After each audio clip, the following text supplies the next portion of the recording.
L जीवों पर दया करो। गौतम बुद्ध की प्रेरणादायक कहानी। बहुत समय पहले की बात है।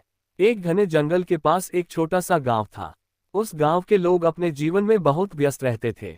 कोई खेती करता था, कोई व्यापार, तो कोई जंगल से लकड़ियां लाकर अपना घर चलाता था। लेकिन उस गांव में एक ऐसी आदत थी जो बहुत गलत थी। लोग छोटे छोटे जीवों, पक्षियों और जानवरों के प्रति दया नहीं दिखाते थे। कभी कोई चिड़िया का घोंसला तोड़ देता, कभी कोई कुत्ते को पत्थर मार देता, तो कभी कोई बिना वजह किसी बकरी या गाय को डंडा मार देता।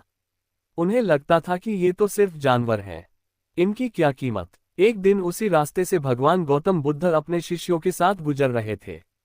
उनके चेहरे पर शांति थी, आंखों में करुणा थी और हर कदम में प्रेम था। चलते चलते बुद्ध ने देखा कि कुछ बच्चे एक छोटे से घायल पक्षी को पत्थर मार रहे हैं। वह पक्षी दर्द से तड़प रहा था, उसके पंखों से खून निकल रहा था और वह उड़ भी नहीं पा रहा था। बुद्ध तुरंत वहां रुके। उन्होंने बहुत शांत स्वर में बच्चों से कहा, बेटो, इसे मत मारो, ये भी दर्द महसूस करता है। बच्चे हंसने लगे। एक बच्चा बोला, लेकिन यह तो सिर्फ एक चिड़िया है, इसमें क्या।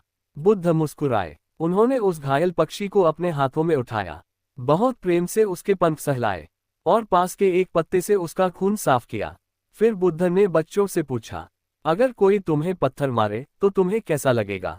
बच्चे चुप हो गए। एक बच्चा धीरे से बोला, हमें बहुत दर्द होगा। बुद्ध बोले, जैसा दर्द तुम्हें होता है वैसा ही दर्द इस छोटे से पक्षी को भी होता है। जैसे तुम जीना चाहते हो वैसे ही ये भी जीना चाहता है। जैसे तुम्हें अपनी माँ प्यारी है वैसे ही इस पक्षी की भी एक माँ होगी जो इसका इंतजार कर रही होगी। बच्चों के चेहरे उतर गए।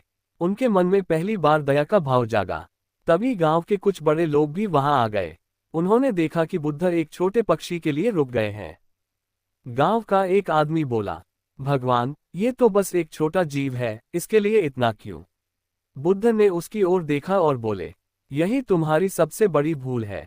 जो मनुष्य छोटे जीवों पर दया नहीं कर सकता वह बड़े मन का कभी नहीं बन सकता। करुणा केवल इंसानों के लिए नहीं होती, करुणा हर उस प्राणी के लिए होती है जिसमें प्राण है। गांव वाले चुपचाप सुनने लगे। बुद्ध आगे बोले, इस संसार में हर जीव जीना चाहता है, कोई भी दर्द नहीं चाहता, कोई भी मृत्यु नहीं चाहता। जब तुम किसी जीव को कष्ट देते हो तो तुम केवल उसके शरीर को नहीं, अपने हृदय की अच्छाई को भी चोट पहुंचाते हो। ये सुनकर गांव वालों के मन में गहरा असर हुआ। तभी एक शिकारी वहां आया। उसके कंधे पर धनुष था और हाथ में एक जाल। वह रोज जंगल में जाकर पक्षियों और खरगोशों को पकड़ता था।